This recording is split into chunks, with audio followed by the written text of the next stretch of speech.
Hi everyone! Welcome back again to my channel. This is Daiwana Vlog. So papunta na naman tayo dahil ng market. Nagmamadali na naman tayo. Kasi late na nagsabi si Amo na kailangan ko pala mag-market. So ang aking mataday ay tumitingin-tingin kasi ang amo ko hindi ko alam kung nasaan umalis siya ng bahay. Baka makasalubong ko, hindi ko na naman alam. So for today's video dahil sasagutin natin yung isang comment ng ating subscriber. Ang tanong niya, Day, ano ba yung mga dapat paghandaan or dapat iwasan sa training sa TESDA assessment? Ayan, kasi nakaraan Day, may nag-comment sa ating live na meron na daw na bumabagsak. So before, nung nag-start ako, nung nagte-training ako, meron din akong yung sinundan namin, hindi rin nakapasa or bumagsak. Ano na siya? Ex-abroad na siya.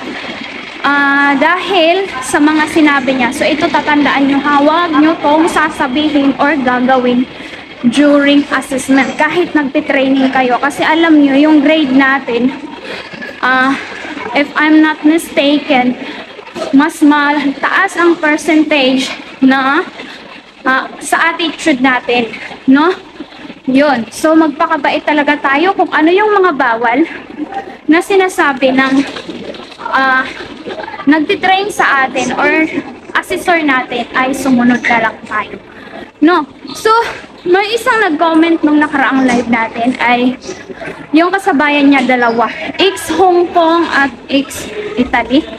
Then, alam nyo bakit habang nagbe-biddings daw sila, ang sinabi ay kahit hindi na daw sila bantayan, kaya na daw nila tong sira day. Kaya na daw nila kasi alam naman daw nila yon. So, yun ang mali nila kasi narinig sila ng ano day. May ano po. Hindi pwede bumaba doon. Ano ba yun? Walang elevator. Papalayo ako. Yun ang pagkakamali nila kasi nga hindi narinig ng assessor guy ang sinabi nila. So, ang ginawa ng assessor, pinauwi. So, before, may sinishare na rin ako dito kasi nung ako nagtitraining day, ay meron din akong elevator ba dito? Meron din akong sinundan namin. Ang sinabi naman niya na hindi yan ginagawa sa abroad. Narinig din. So, hindi rin siya pina-assess. So, di ba sayang yung araw? Pwede ka naman mag-ulit, pero sayang yung oras. So, pwedeng matagalan ka ulit magka-schedule kasi per schedule yan. So, wag nyo sayangan yung pagkakataon. So, ano nga ba yung mga dapat nating paghandaan, iwasan? So, ningal ako dahil. So, pag training kasi dahil, sasabihin naman sa inyo yan ang mga dapat nyo gawin, dadalhin, susuotin. Sa amin dati, pagkatapos namin ng 2 days na actual na training doon sa training center, yun nga ang sinasabi ko sa inyo, bukod sa 18,000 na binayaran ko sa agency, sa kanila, ay meron pang mga pinabayaran sa amin. Kasi kailangan natin ng doon sa training assessment na, sa final na, doon na tayo gigradean. Doon na tayo huhusgahan kung pasado o hindi ang ating attitude. So, ang kailangan doon ay kailangan mong white t-shirt dye. Yan, plain t-shirt, white, then naka-pants.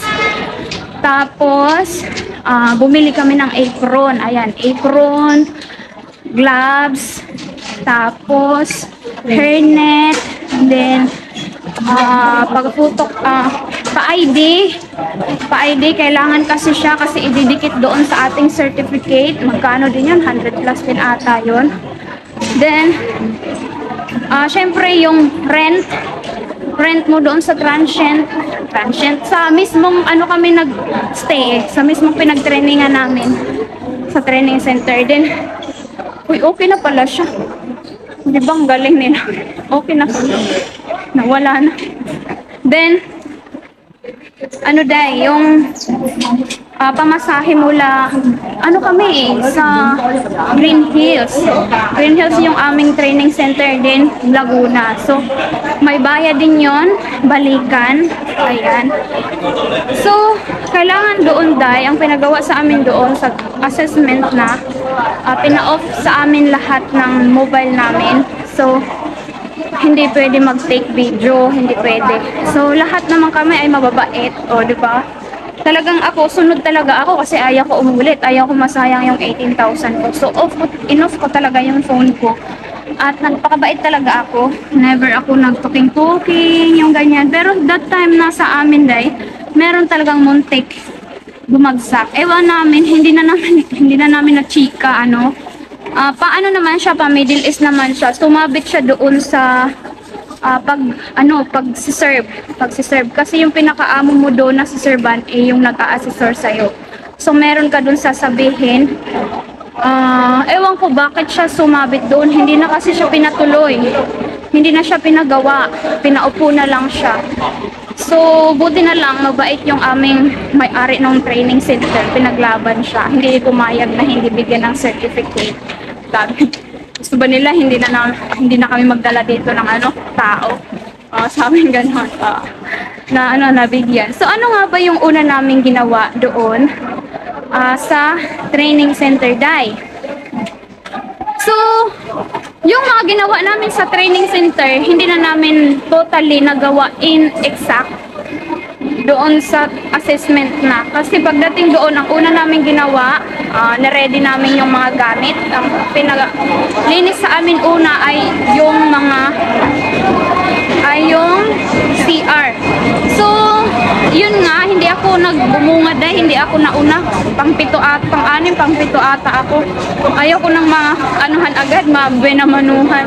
So, yung una naming sumalang, agad ligwak, nagalit agad yung aming asesor.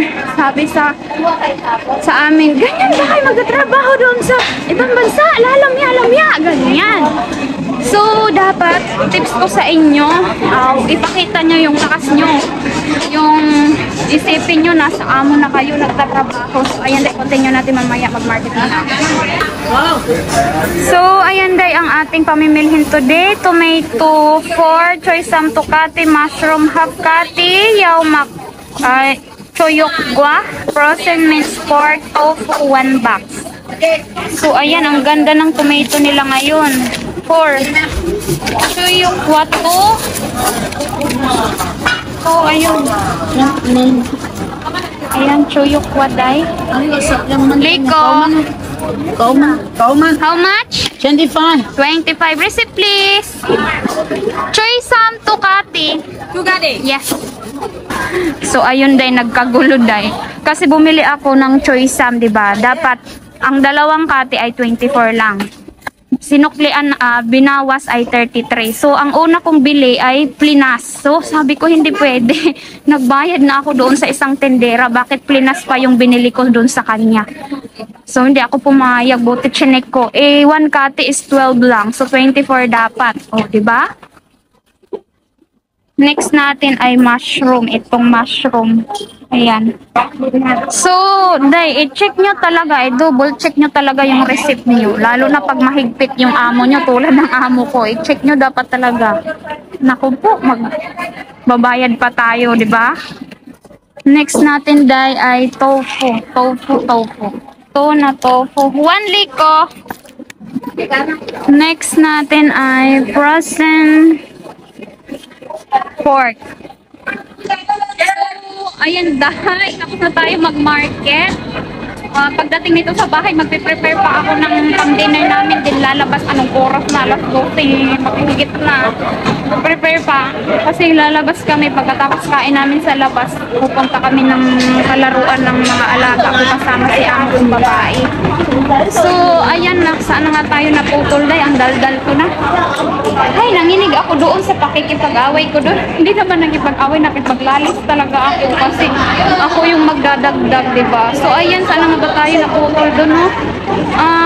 Ang mga iwasan nyo talaga ay paano ba tayo pumasta? Basta follow tayo the instruction. Then pag halimbawa sigawan or nagkamali tayo, then wag na sumagot, wag na mga tuwiran, mag-sorry na lang kasi nakasalalay yung ating grade doon. Then sayang yung ating time, di ba? So magpakabait na lang. Yun, dapat yung iwasan, yung magsabi kayo, parang wag mayabang ba, kumbaga, wag silang pangunahan.